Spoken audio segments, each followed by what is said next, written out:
नमस्कार बच्चों, कैसे हैं आप सब। आशा करती हूँ आप सभी अच्छे होंगे, स्वस्थ होंगे, खुश होंगे और अपनी पढ़ाई भी अच्छे से कर रहे होंगे। तो जैसा कि आप सभी जानते हैं, मैं हूँ आपकी हिंदी की अध्यापिका और मैं स्वागत करती हूँ आप सभी का आईसीटी वर्चुअल क्लासरूम में। और आज हम यहाँ पर एकत्रित हुए हैं पढ़ने के लिए क्लास 10th की हिंदी। और क्लास 10th की हिंदी में आपको पता है हमारा चैप्टर चल रहा है साना साना हाथ जोड़ी, और जिसकी राइटर है मधु कांकड़िया जी। और ये एक यात्रा वृतांत हम पढ़ रहे हैं जो कि मधु कांकड़िया जी ने अपने अनुभवों को शेयर करते हुए, अपने अनुभवों को आप लोगों के साथ साझा करते हुए यहाँ पर लिखा है। और इसमें उन्होंने सिक्किम, गैंगटोक से लेकर हिमालय तक की यात्रा का वर्णन किया है। और उन्होंने पहाड़ी क्षेत्रों में जो लोग रहते हैं, पहाड़ी क्षेत्रों में जो लोग निवास करते हैं, उनकी मेहनत और उनकी लगन को भी यहाँ पर दर्शाया है। और पहाड़ों की सुंदरता, वहाँ का जो जीवन है उसको भी यहाँ पर दिखाया गया है। तो आज भी हम अपने इसी चैप्टर को कंटिन्यू करेंगे और आज हमारा ये चैप्टर कंप्लीट हो जाएगा और इस पार्ट से जुड़े हुए प्रश्न उत्तर भी हम आज करेंगे। तो बिल्कुल रेडी हो जाइए। अगर आप लोगों को प्रश्न उत्तर लिखने हैं तो आप कॉपी पेन पेंसिल ले सकते हैं, क्योंकि बहुत ही ज्यादा महत्वपूर्ण इसके प्रश्न उत्तर हैं। तो आप इनको साथ के साथ इनके आंसर भी लिख सकते हैं। तो हम चलते हैं स्मार्ट बोर्ड की तरफ, शुरू करते हैं आज का सेशन। सभी बच्चे ध्यान पूर्वक पढ़ेंगे। तो हमारा जो पिछला सेशन था उसमें हमने पढ़ा कि अब जो लेखिका है वो युमथांग पहुंचने वाली हैं, यानी कि युमथांग के लिए निकल चुकी हैं। और उन्होंने युमथांग निकलते वक्त के जो रास्ते हैं उसके बारे में उन्होंने यहाँ पर बताया था कि हम लगातार ऊंचाइयों की तरफ चढ़ते जा रहे हैं। और जो जितेन है, यानी कि जो उनका ड्राइवर कम गाइड है, वो बता रहा है कि अब हमें यहाँ पर जो मोड़ है वो हेयर पिन बेल्ट लेंगे और तेजी से वो अब ऊंचाई की तरफ चढ़ते जाएंगे। हेयर पिन बेल्ट के ठीक पहले ही एक पड़ाव पर देखा उन्होंने कि बहुत सारे 7-8 वर्ष की आयु के जो बच्चे थे वो स्कूल से लौट रहे थे और उनसे लिफ्ट मांग रहे थे। तो जितेन ने बताया कि हर दिन ये बच्चे 3-3.5 किलोमीटर की पहाड़ी चढ़ाई चढ़कर बच्चे स्कूल जाते हैं। तो उनकी जो एक जो सह यात्री है मणि और उनकी मित्र भी हैं, तो वो कहती हैं कि यहाँ पर कोई स्कूली बस नहीं है क्या।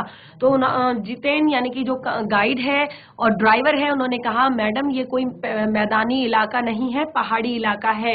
यहाँ पर कोई भी आपको चिकना या बर्फीला नहीं मिलेगा, यानी कि इतना बहुत ही ज्यादा ऐसा इंसान की जो कष्ट ना कर सकता हो, जो बहुत ही ज्यादा सॉफ्ट हो चीजों के लिए। तो क्योंकि यहाँ का जीवन जो है वो कठोर है और नीचे की जो तराई है वहां में ले देकर एक ही स्कूल है और दूर दूर से बच्चे इसी स्कूल में आते हैं और सिर्फ पढ़ते ही नहीं, इसमें से अधिकांश बच्चे शाम के समय अपनी माँ के साथ मवेशियों को चराते हैं, पानी भरते हैं, जंगल से लकड़ियों के भारी भारी गट्ठर ढोते हैं। और अब लेखिका कहती हैं कि खतरा अब धीरे धीरे बढ़ने लगा था, क्योंकि जो उनके रास्ते थे वो और भी संकरे होते जा रहे थे, यानी कि और भी पतले होते जा रहे थे। और ऐसा प्रतीत हो रहा था मानो इंच टेप से नाप कर ये रोडें बनाई गई हों, जैसे कि इतने एरिया में जीप चल पाएगी, इतने जगह पर जीप चल पाएगी। तो उसको बिल्कुल ऐसा लगता है कि जैसे इंच टेप पर नाप कर बनाया हो। और जगह जगह यहाँ पर खतरों के प्रति सजग कर रहे कुछ चेतावनियां भी लिखी हुई थी, जैसे धीरे चलाइए, घर पर बच्चे आपका इंतजार कर रहे हैं, क्योंकि बहुत ही ज्यादा खतरनाक ये रोड थी। और फिर लेखिका कहती है कि वो थोड़ा सा जब आगे बढ़े तो फिर एक चेतावनी आई, we care man eater around, यानी कि आप ध्यान पूर्वक जाइए, क्योंकि यहाँ पर आदमखोर आपके आसपास हो सकते हैं, यानी कि आपके आसपास मैन ईटर हो सकते हैं, यानी कि मनुष्यों को खाने वाले जीव जंतु आपको मिल सकते हैं। पर वो कहते हैं कि हमें नरभक्षी जानवर तो नहीं, लेकिन दूध देने वाले याक यहाँ पर जरूर मिले थे। और ये काले काले ढेर सारे याक, और इन पर एक बहुत ही कॉमन चीज जो इन्हें ठंड से बचाती है, बड़े बड़े इनके काले घने बाल, और जो प्राकृतिक ढंग से इनकी रक्षा करते हैं ठंड से और पहाड़ की जो बर्फ है उससे। अब कहती हैं लेखिका कि सूरज जो है ढलने लगा और हमने देखा कि कुछ पहाड़ी औरतें गायों को चराकर वापस लौट रही हैं और कुछ सिर पर लकड़ियों के भारी भरकम गट्ठर रखे किसी के थे और जीप संध्या के समय चाय के बागानों से जब गुजर रही थी और एक परिदृश्य ने मुझे खींचा। तो बहुत ही प्यारे दृश्य का वर्णन लेखिका ने यहाँ पर अपने इस पाठ में किया है, जो उनकी यात्रा के दौरान उन्हें देखने को मिला। जो सिक्किम के चाय के बगीचे हैं वहां पर जो महिलाएं हैं वो बोकू पहने हुए, यानी कि जो सिक्किमी परिधान था एक, उसको पहने हुए वो इस तरह से प्रतीत हो रही थी हरे हरे घास के मैदानों के बीच, जैसे बहुत ही हरियाली के बीच सुंदर सुंदर फूल खिले हों।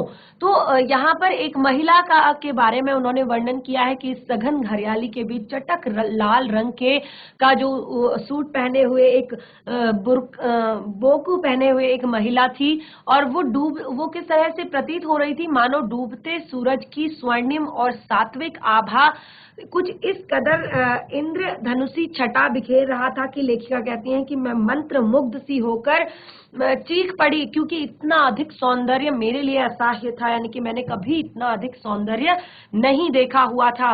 और युमथांग पहुंचने के लिए हमें रात भर लायुंग में पड़ाव लेना था। में उन्हें रहना था युमथांग पहुंचने के लिए। तो वो कहती हैं जो गगनचुंबी पहाड़ों के तल में सांस लेती एक नन्ही सी शांति में बसा लायुंग, सारी दौड़ धूप से दूर जिंदगी यहाँ निश्चिंत सो रही थी। और वो कहती हैं कि उसी लायुंग में हम ठहरे जो तिस्ता नदी के तीर पर बसे लकड़ी के एक छोटे से घर में हम रुके। हाथ मुंह धोकर मैं तुरंत तिस्ता नदी के किनारे बिखरे पत्थरों पर बैठ गई।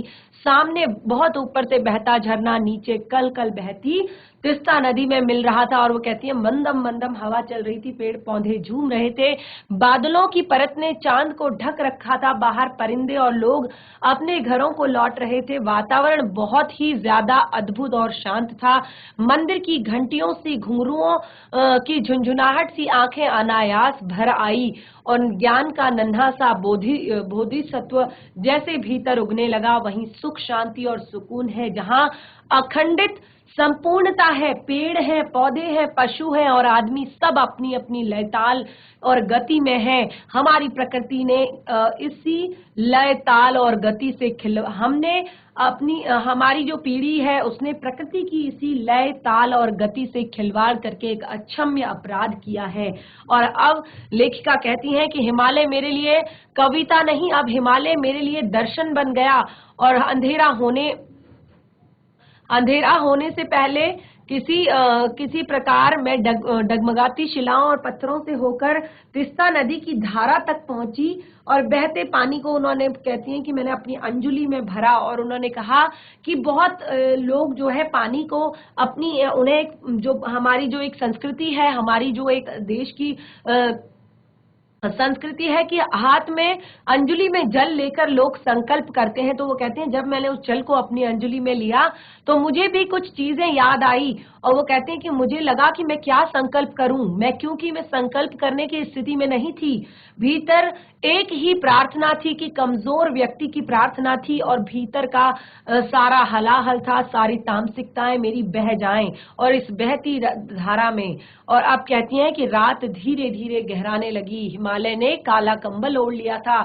जितेन लकड़ी के बने खिलौने से उस छोटे से गेस्ट हाउस में गाने की तेज धुन पर जब अपने संगी साथियों के साथ वो नाचना उसने शुरू किया तो देखते देखते ये मस्ती और मादकता का संक्रमण ऐसा हुआ कि सभी सैलानी गोल गोल घेरा बनाकर नाचने लगे। और वो कहती हैं कि मेरी 50 वर्षीय सहेली मणि ने कुमारियों को मात देकर जानदार नृत्य प्रस्तुत किया कि हम सब अवाक रह गए। कितना आनंद भरा था उसके अंदर, कहाँ से आता है इतना आनंद। और अब वो लायुंग की सुबह की बात करती हैं कि तिस्ता नदी की शांत धारा के समान बहती हुई कल कल बह रही थी और लोगों की जीविका का साधन था पहाड़ी आलू, धान, खेती और दारू का व्यापार। फिर वो कहती हैं वहीं पर घूमते हुए उन्होंने एक सिक्किमी युवक ने मुझे बताया कि प्रदूषण के चलते जो स्नोफॉल है वो लगातार कम हो रहा है और ये स्नोफॉल जो है वो अब मिलेगा उन्हें केवल कटाव में, यानी कि कटाव जो है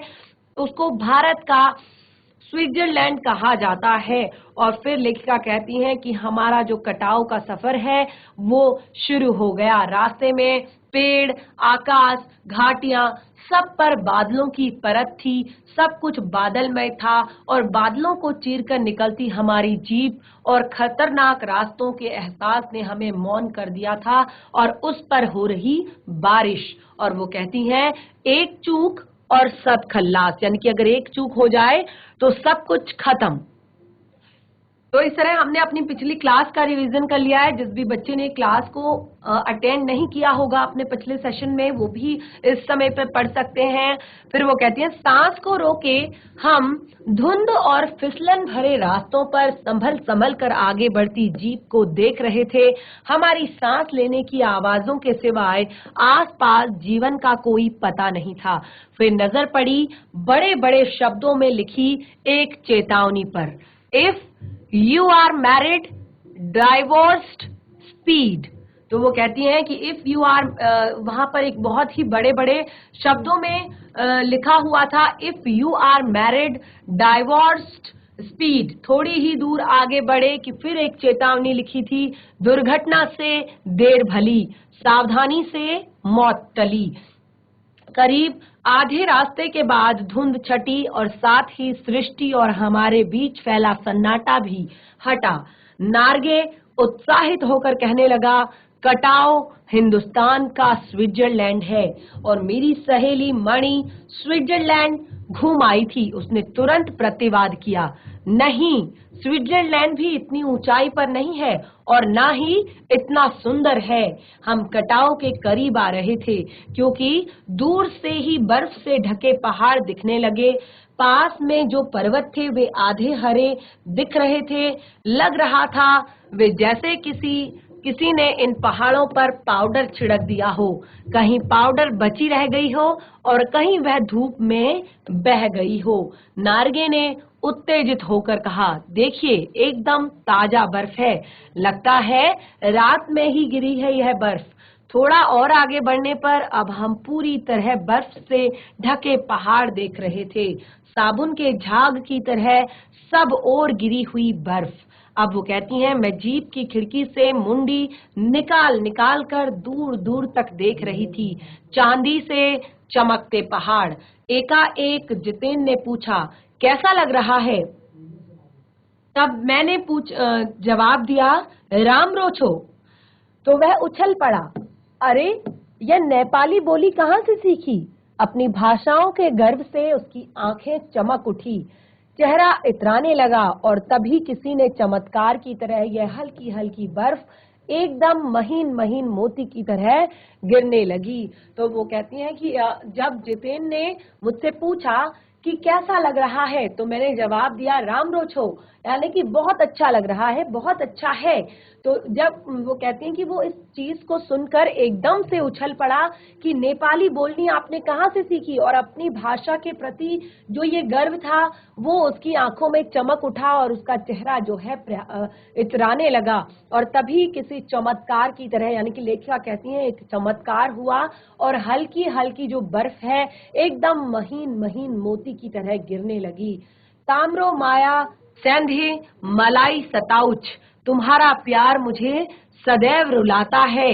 चहुं ओर बिखरी यह बर्फीली सुंदरता जितेन के मन पर भी थाप लगाने लगी थी। प्रेम की झील में तैरते हुए झूम झूम वह गाने लगा था और तभी जितेन के मुंह से कुछ शब्द निकले, तिमरो माया सेंधे मलाई सताउछू, यानी कि तुम्हारा प्यार जो है वो मुझे हमेशा रुलाता है, मुझे हमेशा सताता है, मुझे हमेशा परेशान करता है। तो वो कहती हैं कि बर्फ की इस सुंदरता को देखकर जितेन के मन पर भी थाप लगने लगी थी और प्रेम की झील में तैरते हुए वह भी झूम झूम कर गाने लगा था। हम सभी सैलानी जीप से उतरकर बर्फ पर कूदने लगे थे। यहाँ बर्फ सर्वाधिक थी, घुटनों तक नरम नरम बर्फ। ऊपर आसमान और बर्फ से ढके पहाड़ एक हो रहे थे। कई सैलानी बर्फ पर लेटकर हर लम्हे की रंगत को कैमरे में कैद करने में लगे थे। मेरे पांव झनझन करने लगे थे। मन वृंदावन हो रहा था, भीतर जैसे देवता जाग गए थे। ख्वाहिश हुई कि मैं भी बर्फ पर लेटकर इस बर्फीली जन्नत को जी भर के देखूं। मेरे पास बर्फ में पहनने वाले लंबे लंबे जूते नहीं थे। मैंने चाहा कि किराए पर ले लूं, पर कटाओ यूमथांग झांगू लेक की तरह टूरिस्ट स्पॉट नहीं था। इस कारण यहाँ झांगू की तरह दुनिया भर की तो क्या एक भी दुकान नहीं थी।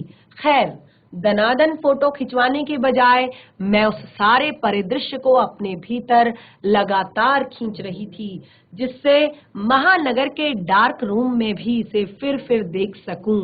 संपूर्णता के उन क्षणों में यह हिम शिखर मुझे मेरे आध्यात्मिक अतीत से जोड़ रहे थे।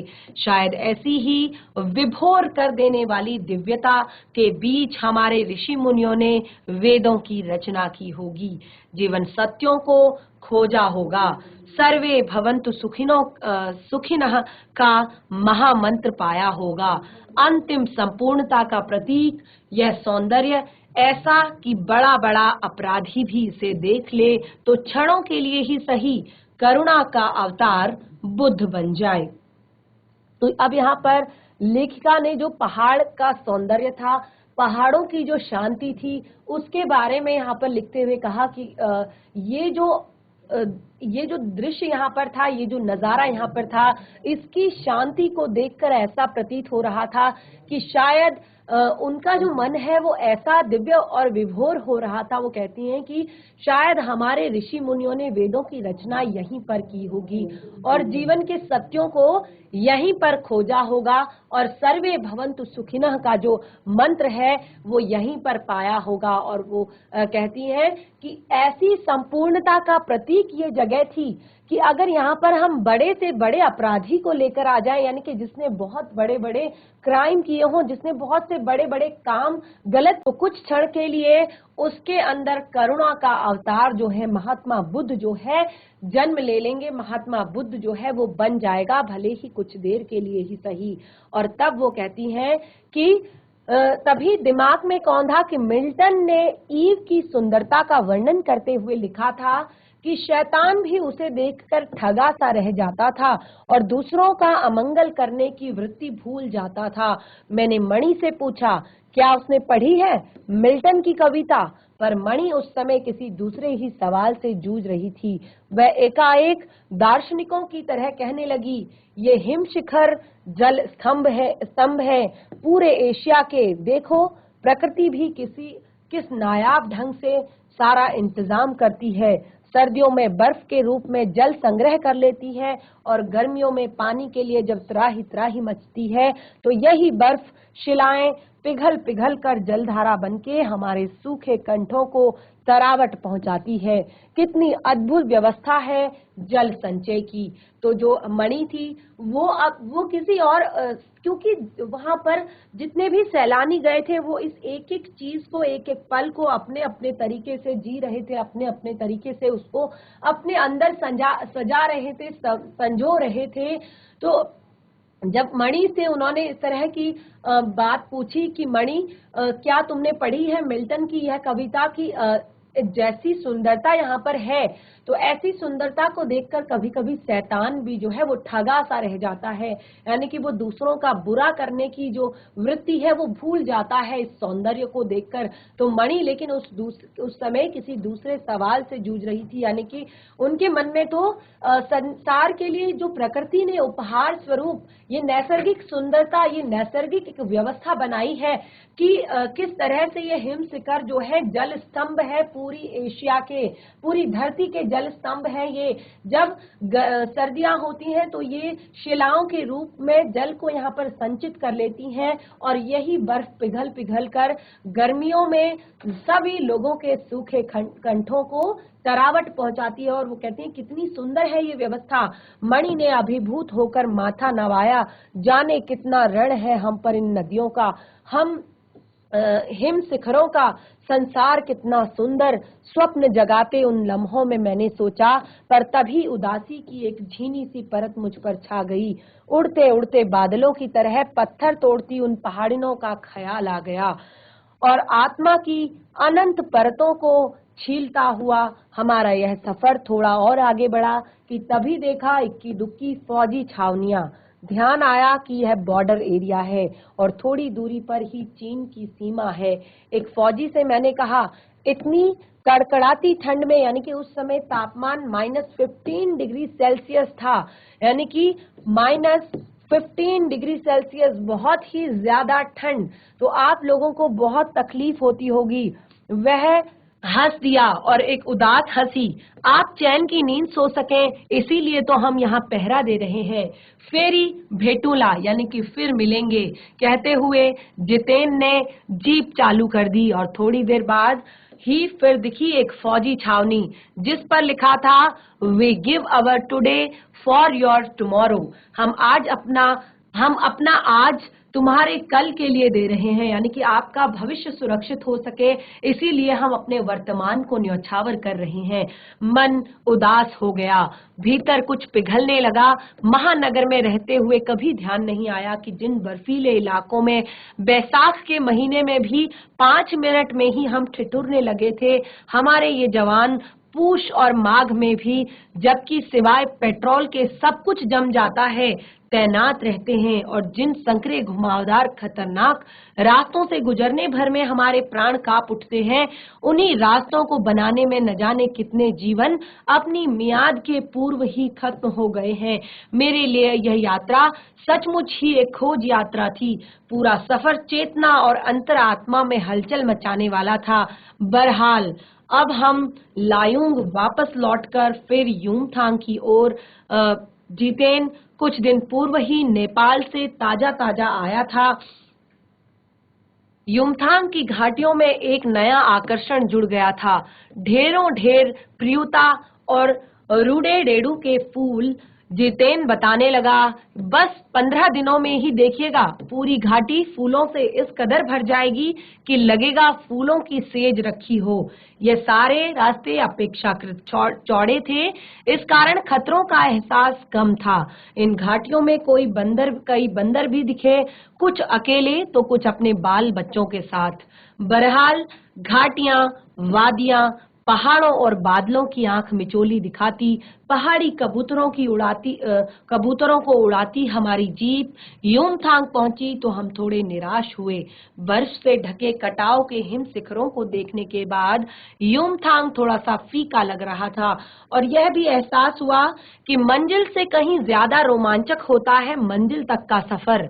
बहरहाल युमथांग में चिप्स बेचती एक सिक्किमी युवती से मैंने पूछा, क्या तुम सिक्किमी हो? नहीं, मैं इंडियन हूँ, उसने जवाब दिया। सुनकर बहुत अच्छा लगा। सिक्किम के लोग भारत में मिलकर बहुत खुश हैं। जब सिक्किम स्वतंत्र रजवाड़ा था तब टूरिस्ट उद्योग इतना नहीं फला फूला था। हर एक सिक्किमी भारतीय आबो हवा में इस कदर घुल मिल गया है कि लगता नहीं कभी सिक्किम भारत में नहीं था। जीप में बैठने को हुए एक पहाड़ी कुत्ते ने रास्ता काट दिया। मणि ने बताया, ये पहाड़ी कुत्ते हैं, ये भौंकते नहीं, ये सिर्फ चांदनी रात में ही भौंकते हैं। क्या विस्मय और अविश्वास से मैं उसे सुनती रही।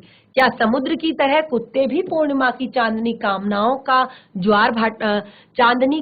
का ज्वार भाटा जगाती है? खैर, लौटती यात्रा में जीप में भी जितेन हमें रकम की जानकारियां देता रहा। मैडम, यहाँ एक पत्थर है जिस पर गुरु नानक के फुटप्रिंट हैं। कहते हैं यहाँ गुरु नानक की थाली से थोड़ा सा चावल छिटक कर बाहर गिर गए थे। जिस जगह चावल छिटक कर गिरे थे वह चावल की खेती होती है। करीब 3-4 किलोमीटर बाद ही फिर उसने उंगली दिखाई। मैडम, इसे खेदुम कहते हैं। यह पूरा लगभग 1 किलोमीटर का एरिया है। यहाँ देवी देवताओं का निवास है। जो गंदगी फैलाएगा वह मर जाएगा। तुम लोग पहाड़ों पर गंदगी नहीं फैलाते? उसने जीभ निकालते हुए कहा। नहीं मैडम, पहाड़, नदी, झरने, हम इनकी पूजा करते हैं। इन्हें गंदा करेंगे तो हम मर जाएंगे। और वो कहती हैं कि तभी गैंगटॉक इतना सुंदर है। मैंने कहा, गैंगटॉक नहीं मैडम, गंगटोक कहिए। इसका असली नाम गंगटोक है। गंतोक का मतलब होता है पहाड़। मैं कुछ पूछती कि वह फिर से चालू हो गया। मैडम, युमथांग भी पहले टूरिस्ट स्पॉट नहीं था।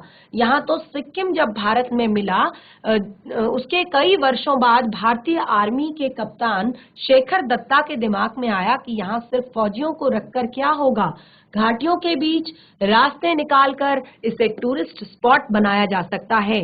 आप देखिए, अभी भी रास्ते बन रहे हैं। हाँ, रास्ते अभी भी बन रहे हैं, नए नए स्थानों की खोज अभी भी जारी है। शायद मनुष्यों की इसी असमाप्त खोज का नाम सौंदर्य है। मन ही मन में कहती हूँ, जीप आगे बढ़ने लगती है। तो इस तरह से हमने यहाँ पर जो चैप्टर का जो मेन पार्ट था कि किस तरह से जो लेखिका है वो अपने मूल स्थान यानी कि जहां पर वो घूमना चाहती थी, जहां पर वो जाना चाहती थी, वहां पर वो गई और उन्होंने अपनी यात्रा को इस तरह से पूरा किया। तो चैप्टर हमारा कंप्लीट हो गया है। चैप्टर को लगभग हमने हर बार रिपीट किया है। हर बार जब भी हमने चैप्टर पढ़ना शुरू किया है तो उसको हमने दोबारा से रिपीट किया है। तो पाठ से जुड़े हुए यहाँ पर प्रश्नोत्तर दिए गए हैं। आपने पाठ को बहुत अच्छे से पढ़ लिया है। आप समझ चुके हैं कि लेखिका पाठ में क्या कहना चाहती हैं, क्या बताना चाहती हैं। तो क्योंकि चैप्टर बहुत ही ज्यादा महत्वपूर्ण है, शुरू करते हैं हम। अभ्यास के प्रश्न जो आपकी पाठ्य पुस्तिका में दिए गए हैं, इन्हें पढ़ना। तो सबसे पहला प्रश्न है आपका, झिलमिलाते सितारों की रोशनी में नहाया गंतोक लेखिका को किस तरह सम्मोहित कर रहा था। पाठ की शुरुआत में ही हमने इस बात को पढ़ा है कि झिलमिलाते सितारों की रोशनी में नहाया गंतोक लेखिका को किस तरह से सम्मोहित कर रहा था। जीआईसी सुल्तानपुर, बच्चे आप मुझे सुन सकते हैं? जीआईसी सुल्तानपुर, हैंड रेज कीजिए बच्चा अगर आप मुझे सुन सकते हैं। जीआईसी इकेश्वर, बच्चे अगर आप मुझे सुन सकते हैं तो अपने हाथ खड़ा कीजिए। जीआईसी इकेश्वर, जीआईसी सुल्तानपुर, बच्चे अगर आप मुझे सुन सकते हैं तो हैंड रेज कीजिए। यस, जीआईसी सुल्तानपुर से हैंड रेज आ रहा है। तो चैप्टर हमारा बच्चे पूरा कंप्लीट हो गया है और जैसे कि मैंने कहा बहुत ही ज्यादा महत्वपूर्ण हमारा ये चैप्टर है, बहुत ही ज्यादा इंटरेस्टिंग था। आपने देखा होगा जिस तरह से हमने चैप्टर को रीड किया, जिस तरह से हमने पाठ को पढ़ा, तो बहुत ही ज्यादा आनंद, जिस तरह से हमें लग रहा था कि लेखिका उस यात्रा को एंजॉय कर रही है, लेखिका उस यात्रा का आनंद ले रही है, बिल्कुल उसी तरह हमें ऐसा लग रहा था कि हम भी लेखिका के साथ उसी जगह पर हैं और उस क्षेत्र की जो सुंदरता है उसको उसका हम भी आनंद ले रहे हैं। तो क्या आपको इस चैप्टर से कुछ समझ आया? यानी कि आप इस प्रश्न का उत्तर दे सकते हैं। झिलमिलाते सितारों की रोशनी में नहाया गंतोक लेखिका को किस तरह से सम्मोहित कर रहा था। जीआईसी लाडपुर, सुल्तानपुर, बच्चे माइक ले लीजिए और जो भी आपको समझ में आया कि गंतोक को देखकर लेखिका को क्या अनुभव हुआ, इस तरह उनको गंतोक शहर सम्मोहित कर रहा था, माइक ले लीजिए और आंसर देने का प्रयास कीजिए।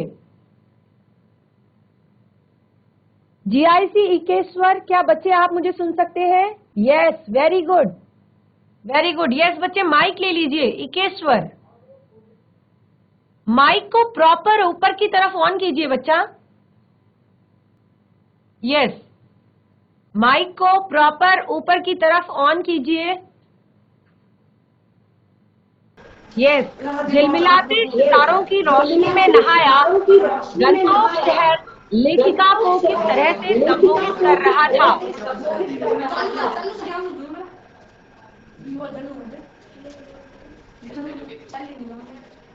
यस, आंसर दीजिए बच्चा, जो कुछ भी आपको आता है आंसर दीजिए। आपका माइक ऑन हो चुका है। चलिए आगे बढ़ते हैं। झिलमिलाते सितारों की रोशनी में नहाया गंतोक लेखिका के मन में सम्मोहन जगा रहा था। इस सुंदरता ने उन पर ऐसा जादू कर दिया था जैसे उन्हें सब कुछ ठहरा हुआ सा प्रतीत हो रहा था, सब कुछ अर्थहीन प्रतीत हो रहा था और ऐसा लग रहा था मानो उनके भीतर और बाहर जैसे शून्य व्याप्त हो गया हो। और उनको वहां की जो रोशनी थी, वो जो वहां पर फैली हुई जो रोशनी थी, ऐसी लग रही थी मानो आकाश उलट गया हो और जो एक गुच्छे के रूप में जो रोशनी है उसकी एक कतार उन्हें वहां पर दिखाई दी थी। तो इस तरह से आप इस प्रश्न का उत्तर लिख सकते हैं। बहुत ही इजी है और बहुत ही प्यारा उत्तर आप इसका लिख सकते हैं। और देखिए ये प्रश्न जो है बहुत ही ज्यादा महत्वपूर्ण प्रश्न है कि गंतोक को मेहनतकश बादशाहों का शहर क्यों कहा गया है। गंतोक को मेहनतकश बादशाहों का शहर क्यों कहा गया है। तो देखिए गंतोक जो है वो ऐसा पर्वतीय स्थल है जहां पर मेहनतकश लोगों ने अपनी मेहनत से जिसको सुरम्य बना दिया है, यानी कि जहां की जो सुबह हो चाहे शाम हो चाहे रात हो वो तीनों सुंदर प्रतीत होती हैं। और यहाँ के जो निवासी हैं वो भरपूर मेहनत करते हैं, भरपूर परिश्रम करते हैं। आपने देखा कि वहाँ के जो बच्चे हैं वो भी स्कूल जाते हैं, उसके बाद भी वो अपने माता पिता की हेल्प करते हैं घर के कामों में, मवेशियों को चराने में, पानी भरने में, लकड़ी के गट्ठे लाने में, घास के गट्ठे लाने में। और वहाँ की महिलाएं जो है वो भी बहुत मेहनती हैं, वो खेती करती हैं, वो पत्थर तोड़ती हैं और भी बहुत सारे काम वो अपने जीवन में करते हैं जो कि मेहनत से भरे हुए हैं। और जिंदगी वहां पर आप देख सकते हैं कि कितनी ज्यादा खतरनाक है, जो हर समय ठंड और हर समय मेहनत से ही जुड़ी हुई है। तो इसीलिए गंतोक को मेहनतकश बादशाहों का शहर कहा गया है। नेक्स्ट अगला प्रश्न है, कभी श्वेत तो कभी रंगीन पताकाओं को फहराना किन अलग अलग अवसरों की ओर संकेत करता है। चैप्टर हम 2 बार रिवाइज कर चुके हैं, यानी कि पहले भी हमने इस पार्ट को पढ़ा, उसके बाद नेक्स्ट डे जब हमने पार्ट को अगले दिन पढ़ा तो अगले दिन भी हमने चैप्टर का जो पहला भाग था उसे रिवाइज किया। तो हमने यहाँ पर पढ़ा कि वहां पर सिक्किम जो है उसका गैंगटोक जो शहर है उससे जब आगे वो निकले थे तो उन्होंने देखा कि एक जगह पर, शांत जगह पर कुछ श्वेत पताकाएं फहराई गई थी। तो जो जतिन है उन्होंने बताया था कि ये जो श्वेत पताकाएं हैं वो किसी बुद्धिस्ट की मृत्यु पर फहराई जाती हैं, किसी शांत शहर से दूर किसी शांत स्थान पर फहराई जाती हैं उस बुद्धिस्ट की आत्मा की शांति के लिए। और इन जो पताकाएं होती हैं इन पर कुछ मंत्र भी लिखे रहते हैं और इन पताकाओं को कभी उतारा नहीं जाता, ये स्वयं ही नष्ट हो जाती हैं। और यहाँ पर उसने बताया कि यहाँ पर रंगीन पताकाएं भी फहराई जाती हैं, लेकिन वो किसी शुभ काम की शुरुआत जब होती है, किसी अच्छे काम की शुरुआत जब होती है उसके लिए ये पताकाएं फहराई जाती हैं, जो रंगीन पताकाएं होती हैं। तो इस तरह से जो श्वेत पताकाएं हैं वो किसी बुद्धिस्ट की मृत्यु पर फहराई जाती है और रंगीन पताकाएं किसी नए काम के शुभारंभ पर, नए काम की शुरुआत पर, शुभ काम पर फहराई जाती हैं। तो ये 2 अलग अलग अवसर आप यहाँ पर लिख सकते हैं। अगला प्रश्न है, जितेन नार्गे ने लेखिका को सिक्किम की प्रकृति, वहां की भौगोलिक स्थिति और जनजीवन के बारे में क्या क्या महत्वपूर्ण जानकारियां दी। वैसे तो इस प्रश्न को आपको बताने का कोई भी इतना बहुत ही ज्यादा जरूरी नहीं मैं समझती, क्योंकि पूरा चैप्टर लगभग हम 3 बार पढ़ चुके हैं और जितनी बार भी लेखिका ने अपना यहाँ पर प्रश्न रखा है जितेन के सामने या उनके मन में जो भी प्रश्न आया है तो जितेन ने उसे पहले ही वहाँ की जो स्थिति है, भौगोलिक स्थिति हो चाहे जनजीवन से संबंधित कुछ बातें हो, जानकारियां हो, वो सारी उन्होंने बता दी। तो सबसे पहले देखिए आप इस तरह से इसका उत्तर लिख सकते हैं कि जितेन लेखिका को एक अच्छे गाइड की तरह प्रकृति की मनोहारी छटा और भौगोलिक स्थिति और वहां के जनजीवन के बारे में हर बार जानकारी दे रहा था, जो कि इस प्रकार थी। जैसे उन्होंने कहा कि सिक्किम में गंगटोक से लेकर युमथांग तक बहुत सारी फूलों से लदी वादियां हैं। और दूसरा उन्होंने बताया कि शांति और अहिंसा के मंत्र लिखी ये श्वेत पताकाएं बुद्धिस्ट व्यक्ति की जो बुद्ध के अनुयायी होते हैं, यानी कि जो बुद्धिस्ट होते हैं, उनकी मौत पर लगाई जाती हैं। फिर उन्होंने बताया कि रंगीन पताकाएं किसी कार्य के शुरू होने पर लगाई जाती हैं। फिर उन्होंने यहाँ पर बताया कि यहाँ पर कीवी लॉन्ग स्टॉक जो जगह है वहां पर गाइड फिल्म की शूटिंग हुई थी। फिर उन्होंने धर्म चक्र के बारे में बताया, यानी कि प्रेयर व्हील के बारे में बताया कि इसको घुमाने से सारे पाप नष्ट हो जाते हैं। फिर उन्होंने कटाव के बारे में उत्साहित होकर बताया कि इसे हिंदुस्तान का स्विट्जरलैंड कहा जाता है। और फिर उन्होंने युमथांग घाटियों के बारे में बताया कि इस युमथांग घाटी में जो नेक्स्ट 15 से 20 दिन आने वाले हैं, उसमें ये जो युमथांग घाटी है पूरी तरह से फूलों से भर जाएगी और ऐसा प्रतीत होगा मानो फूलों की सेज रखी गई हो। तो इस तरह से बहुत सारी बातें जितेन नार्गे ने लेखिका को सिक्किम की प्रकृति और वहां की भौगोलिक परिस्थिति एवं जनजीवन के बारे में बताया था। और एक यहाँ पर प्रश्न है, लॉन्ग स्टॉक में घूमते हुए चक्र को देखकर लेखिका को पूरे भारत की आत्मा एक जैसी क्यों दिखाई दी? देखिए, जब लॉन्ग स्टॉक में जो चक्र घूम रहा था तो वहां पर लेखिका को जब पता चला कि ये एक धर्म चक्र है और इसको घुमाने से सारे पाप नष्ट हो जाते हैं, तो उन्होंने बताया, उन्हें मन में प्रतीत हुआ कि जो मैदानी क्षेत्र है वहां पर गंगा के विषय में भी ऐसी धारणा है कि अगर हम गंगा में नहा लें तो हमारे सारे पाप धुल जाते हैं। तो इन सारी चीजों को मैच करके कि पहाड़ी क्षेत्रों में इस तरह से और मैदानी क्षेत्रों में इस तरह से, उन्हें लगा कि जो पूरे भारत की आत्मा है, यानी कि जो हमारी एक सांस्कृतिक सभ्यता है, जो हम एक दिल से जो हम है वो हम एक ही है, चाहे हम मैदान में रहें चाहे हम पहाड़ में रहें। तो उन्होंने इस सारी वैज्ञानिक पद्धति के बावजूद लोगों के मन की जो आस्थाएं हैं, लोगों के मन के जो विश्वास हैं, अंधविश्वास हैं, पाप पुण्य की धारणाएं जो है, उन्होंने कहा वो चाहे मैदानी क्षेत्र हो चाहे पहाड़ी क्षेत्र हो, सब लोगों में समान है। इसीलिए उन्होंने भारत की जो आत्मा है उसे एक जैसा बताया है हर क्षेत्र पे। अगले प्रश्न यहाँ पर इस पाठ से जुड़े हुए दिए गए हैं और जैसे कि मैं देख पा रही हूँ बहुत ही ज्यादा महत्वपूर्ण ये प्रश्न है और सारे ही प्रश्न इसी चैप्टर से दिए गए हैं।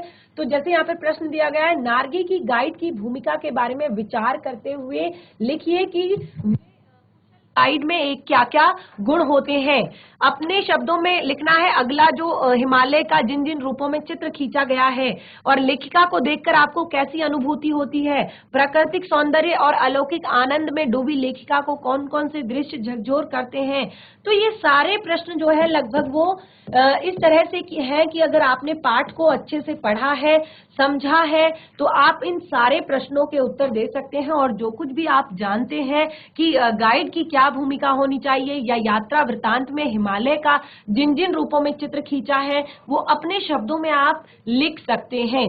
तो बच्चों, चैप्टर हमारा साना साना हाथ जोड़ी कंप्लीट हो चुका है। बहुत ही प्यारा चैप्टर था, पूरा यात्रा वृतांत हमने पढ़ा और इस यात्रा वृतांत में लेखिका को जितने भी अनुभव हुए हैं वो सारी चीजें हमने यहाँ पर जान ली कि किस तरह से प्रकृति से जुड़े हुए अनुभव और वहाँ के लोगों से जो जुड़े हुए अनुभव हैं, वहाँ के लोगों की जो जीवनचर्या है, वो सारी चीजें हमने इसमें जानी और पाठ से जुड़े हुए प्रश्न उत्तर भी हम कर चुके हैं। जो भी प्रश्न आगे आपके पाठ में दिए गए हैं, आप इन्हें स्वयं करने का प्रयास करें। अगर आपने पाठ को पढ़ा है अच्छे से तो आप इन प्रश्नों को कर सकते हैं। तो हम मिलेंगे नेक्स्ट सेशन में एक नए पाठ के साथ। तब तक के लिए धन्यवाद। आपका दिन शुभ हो।